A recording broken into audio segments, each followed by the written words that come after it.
नागपुरात मागील काही दिवसापासून हत्येचं सत्र सुरूच आहे। अशातच काल रात्री एका रेकॉर्डवरील आरोपीची हत्या झाल्याचं समोर आलं। मृतकाचे नाव शेख फिरोज उर्फ पक्या असे असून तो स्मिथ बार जवळ आपला पानठेला चालवायचा।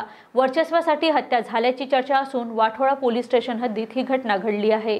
सूत्रांनी दिलेल्या माहितीनुसार मृतक हा वाठोळा पोलीस स्टेशन हद्दीत राहत असून स्मिथ बार जवळ आपला पानठेला चालवायचा। मृतक पक्या उर्फ शेख फिरोज शेख याच्यावर नंदनवन आणि वाठोळा पोलीस स्टेशन हद्दीत 18 ते 20 गुन्हे दाखल असून तो रेकॉर्डवरचा आरोपी आहे। काल रात्री मृतक हा 10 वाजता घराबाहेरून गेला असता परतच आला नाही म्हणून वडील व पत्नी यांनी शोध सुरू केला। शोध घेत असताना सकाळी 5:30च्या सुमारास मृतदेह स्मिथ बारच्या मागे दिसून आला। मृतकाची चाकूने वार करून हत्या करण्यात आल्याचं स्पष्ट झालं। मृतकाची पत्नी व वडिलांच्या तक्रारीवरून पोलिसांनी गुन्हा दाखल केला असून 2 परिचयाच्या संशयित आरोपीस अटक केली आहे। हत्येचं कारण अजून स्पष्ट झाले नसून पोलीस तपास करीत आहे।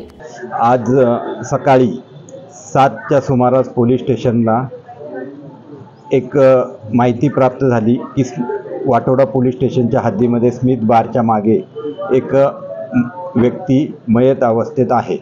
त्याप्रमाणे पोलिसांनी तिथे जाऊन खात्री केली असता स्मिथ बारच्या जवळच राहणारा एक पक्या उर्फ शेख फिरोज वय 22 वर्ष हा मयत अवस्थेत मिळून आलेला आहे।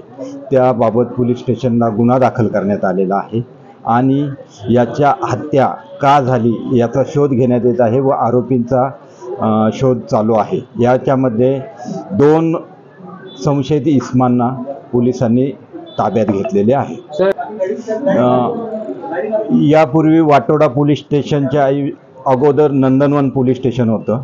नंदनवन पोलीस स्टेशन आणि वाठोडा निर्माण झाल्यानंतरचे या दोन्ही पोलीस स्टेशनमध्ये या मयत व्यक्तीच्या विरुद्ध काही गुन्हे दाखल आहेत अशी माहिती मिळत आहे।